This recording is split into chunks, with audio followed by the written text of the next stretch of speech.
आज का हमारा टॉपिक है formulation of system of linear equations इन 3 और मोर वेरिएबल्स। यानी अगर हमारे पास इस तरह के प्रॉब्लम्स हों जिनमें 3 या 3 से ज़्यादा वेरिएबल्स आ रहे हों तो उनका हम सिस्टम इक्वेशंस का किस तरह से बनाएंगे, आज की वीडियो में हम ये देखेंगे। तो इसके लिए पहले हम एक एग्जाम्पल कंसिडर करते हैं। एग्जाम्पल है हमारे पास नैन्स nursery sells bushes, trees and perennial flowers. Each bush cost $20, each tree cost $40 and each flower cost $2.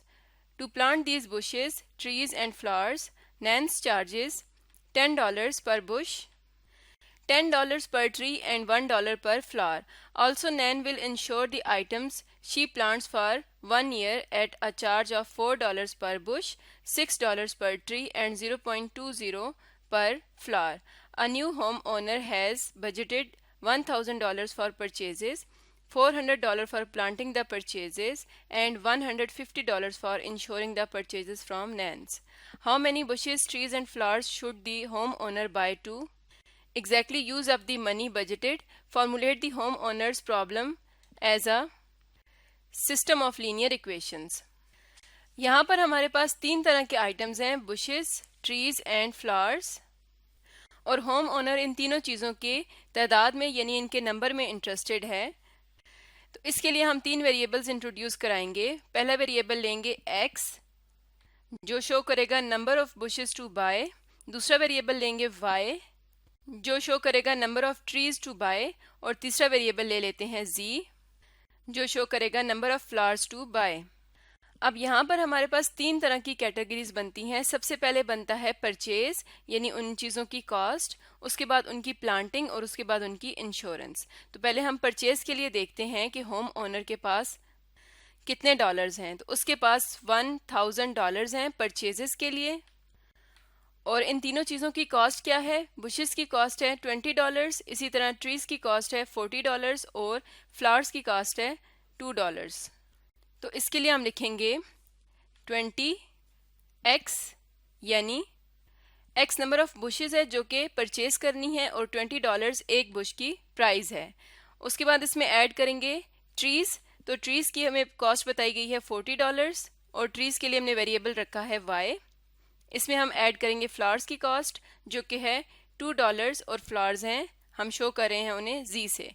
तो ये टोटल परचेज होगी और इसके लिए अमाउंट हमने रखी है $1,000। तो ये पहली इक्वेशन बन गई जो कि परचेज के लिए बनी है।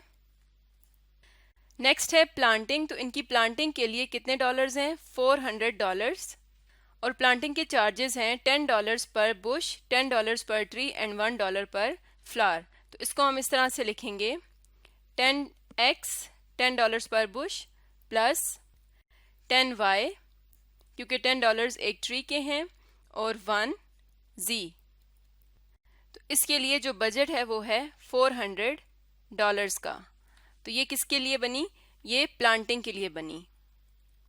नेक्स्ट जो कैटेगरी है वो है इंश्योरेंस की और उसके लिए जो हमारे पास अमाउंट है वो है $150। उसके चार्जेस हैं $4 पर बुश, $6 पर ट्री एंड 0.2 पर फ्लावर। तो इसको हम इक्वेशन की फॉर्म में लिखेंगे 4x plus 6y plus 0.2 z equals to 150।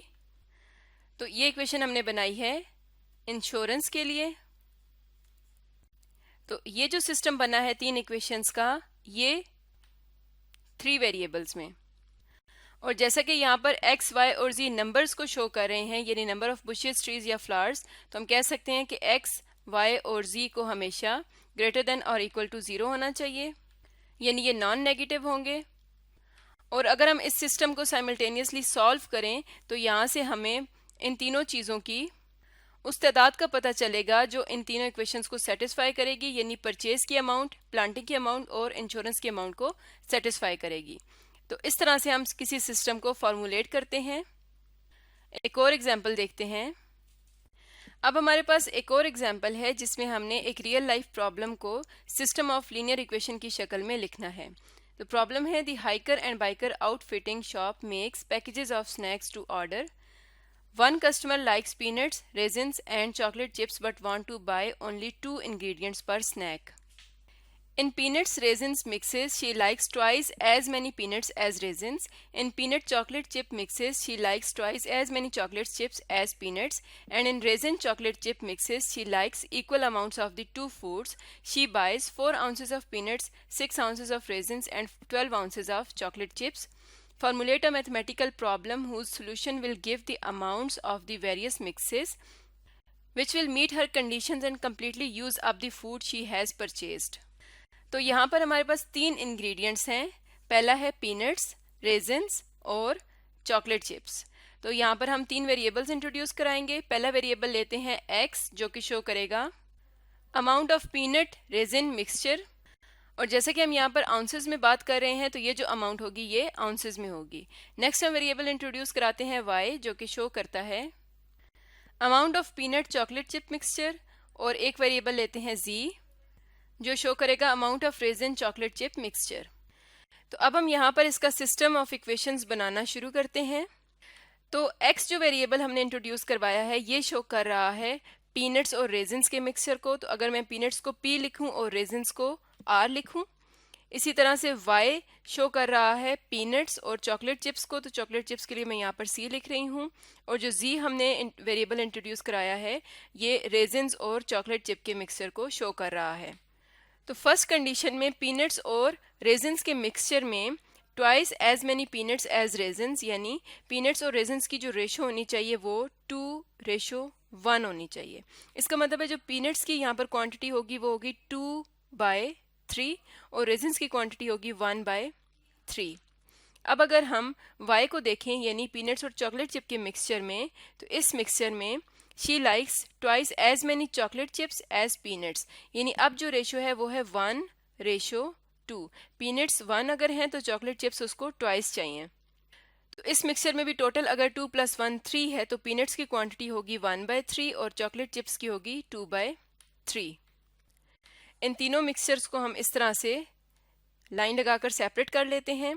अब अगर हम z को देखें तो ये है रेजिन्स और चॉकलेट्स का. तो रेजिन्स और चॉकलेट्स चिप के मिक्सचर में she likes equal amount of both foods. इसका मतलब है कि यहाँ पर जो रेशो है 1:1 है. तो रेजिन्स की अमाउंट भी 1/2 होगी और चॉकलेट चिप्स की 1/2 होगी. तो अब अगर लिखा हुआ हो कि she buys 4 ounces of peanuts, इसका मतलब है कि टोटल पीनट्स कितनी हैं 4 ounces उनकी अमाउंट है. तो पीनट्स कौन कौन से मिक्सचर में है, x में है और y में है. तो x मिक्सचर में कितनी पीनट्स हैं 2/3. तो हम लिखेंगे 2/3 ऑफ x, यानी x में से हम 2/3 अमाउंट लेंगे और उसमें हम ऐड करेंगे 1/3 ऑफ y. तो ये पीनट्स की टोटल अमाउंट होगी और ये इक्वल होनी चाहिए 4 ounces के. इसी तरह नेक्स्ट अगर हम देखें तो 6 ounces ऑफ रेजिन्स हैं. रेजिन्स कितने होने चाहिए 6 ounces. तो रेजिन्स x में है और z में है. तो हम यहाँ पर लिखेंगे x के लिए, x में कितने रेजिन्स हैं 1/3 ऑफ x. इसमें हम ऐड करेंगे z से कितने रेजिन्स लेने हैं 1/2. तो यह आ जाएगा 1/2 ऑफ z. ये टोटल इक्वल होने चाहिए 6 ounces के. नेक्स्ट है चॉकलेट चिप्स की क्वांटिटी. तो वो है 12 ounces. तो चॉकलेट चिप्स कहाँ पर हैं y में और z में. तो इसकी हम इक्वेशन किस तरह से बनाएंगे कि 2/3 चॉकलेट चिप्स हम ले रहे हैं y से प्लस 1/2 हम ले रहे हैं z से और ये टोटल इक्वल होने चाहिए 12 ounces के. तो ये हमारे पास सिस्टम ऑफ लीनियर इक्वेशंस बन गया x, y और z 3 वेरिएबल्स में. और जैसा कि ये अमाउंट को शो कर रहे हैं तीनों वेरिएबल्स, तो हम लिख सकते हैं x, y और z should be non negative. तो ये जो सिस्टम है ये हमने इस रियल लाइफ प्रॉब्लम को फॉर्मुलेट करके बनाया है. तो आज की वीडियो में हमने देखा कि हम किस तरह से 3 या 3 से ज़्यादा वेरिएबल्स के लीनियर इक्वेशन के सिस्टम को फॉर्मुलेट करते हैं.